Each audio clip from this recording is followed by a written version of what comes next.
দেওয়া আছে sine square theta minus cos theta 1 হলে sine to the power 4 theta minus cos to the power মান কত? দেওয়া sine square theta minus cos theta 1, প্রত রাশি কি sine square sine power 4 theta minus cos to the power 4 theta, এটাকে sine square theta whole square theta minus cos whole square দিয়ে লেখা যায়। তাহলে এটা দিলে A square minus B square, তাহলে এ plus B whole into A minus B whole, এটার মানে হলো 1।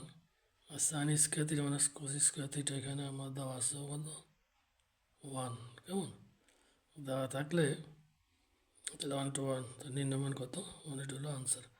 আর এখান থেকে এটা যে সূত্রটা লিখছে এটা কি সূত্র, যেহেতু এ square minus into A plus B whole into A minus B whole, কেমন আশা করি বুঝতে পেরেছ।